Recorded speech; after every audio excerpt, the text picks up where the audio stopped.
আসসালামু আলাইকুম রহমতুল্লাহ। আমরা সবাই জানি বেশ কিছুদিন আগেই ভারত পাকিস্তানের মধ্যে একটা যুদ্ধ হয়েছিল। প্রায় যুদ্ধ হয়েছিল, তবে যুদ্ধের রূপ নেয়নি। তার আগেই যুদ্ধ স্থগিত করে দুই দেশ। এখন যুদ্ধবিরতি আছে এবং খেলোয়াড়রা খেলার মধ্যে ফিরতেছে। দুই দেশে চলতেছে প্রিমিয়ার লিগ, পিএসএল এবং আইপিএল।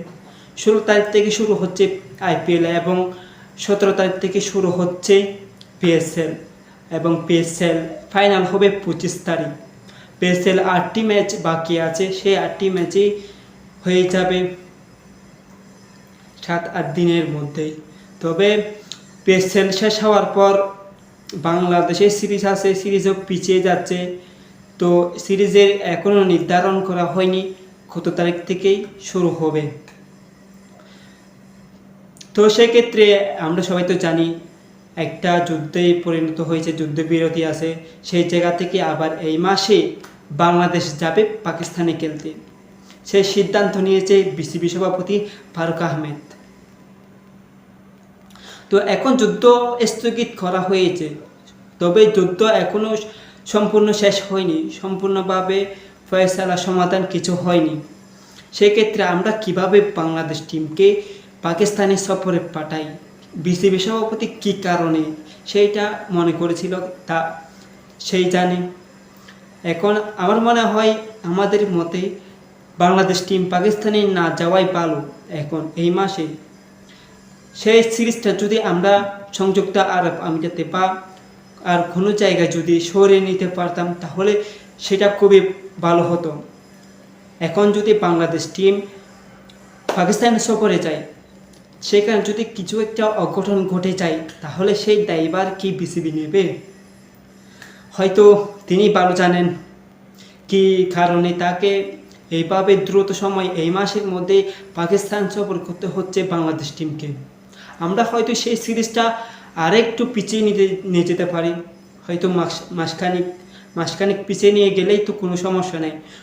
সম্পূর্ণভাবে যখন সমাধান হয়ে যাবে বিষয়টি, যুদ্ধবিরতি যখন একদম শেষ পর্যায়ে একটা সমাধানের পথেই যাবে, সম্পূর্ণভাবে একদম কোনো ডাউট থাকবে না, কোনো রকম কোনো বিপদ থাকবে না, সে পর্যায়ে যখন বাংলাদেশ টিম যদি যায় পাকিস্তান সফরে তখনই একটা ভালো দিক থাকবে।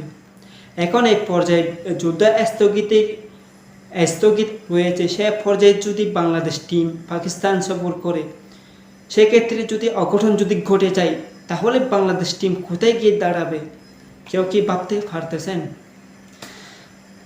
তো বিসিবি সভাপতি তার কী হয়েছে কি জানা নাই। তবে এখন দেখার বিষয় পাকিস্তানে গিয়ে বাংলাদেশ টিম কিভাবে নিরাপদ থাকে, কিভাবে নিরাপদ ইস্যুটা অঘটনটা কিভাবে এড়িয়ে যেতে পারে সেইটা। আগেই তো পিএসএলে বাংলাদেশি 2 ক্রিকেটার ছিল, নাহিদ রানা এবং রিশাদ হোসেন। তারা দেশে যাওয়ার পর তারা সেই যুদ্ধের ব্যাপারে কিন্তু মুখ খুলেছেন, কি পরিস্থিতির শিকার হতে হয়েছিল তাদের দুজনকে।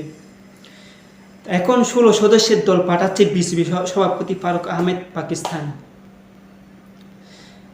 হ্যাঁ, এই দিক দিয়ে ঠিক, তাদের সাথে পাকিস্তানের সাথে বাংলাদেশের একটা বন্ধুত্ব সম্পর্ক আছে, ভালোর দিক থেকে খুবই ভালোর দিক আছে। তবে সেই পর্যায়ে আমরা কিন্তু বাংলাদেশ টিমকে যুদ্ধের দিকে এবং বিপদের দিকে ঠেলে দিতে পারি না। এমনকি বাংলাদেশের যে 16 সদস্য দল যাবে পাকিস্তান সফরে, তাদের মধ্যে এমন বার্তা আসছে, তাদের মধ্যে কয়েকজনও নাকি যেতে রাজি না পাকিস্তান সফরে। তারা যদি সোজাসুজি না বলে দেয় তাহলে তাদেরকে কিন্তু দল থেকে বাদ দেওয়া হবে। তাই তারা কিন্তু প্রতিবাদ করতে পারতেছে না। হ্যাঁ, 16 সদস্যের দলের মধ্যে যারা জায়গা পেয়েছে তারা কিন্তু জায়গা হারাতে চাচ্ছে না আর কি। সেই সুযোগটা তারা হারাতে চাচ্ছে না। তবে এখন দেখার বিষয়, এমনি তো এই মাসে যাবে পাকিস্তান সফরে বাংলাদেশ টিম।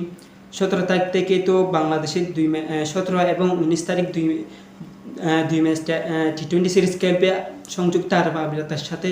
সেখান থেকেই পাকিস্তান সফর করবে টাইগাররা।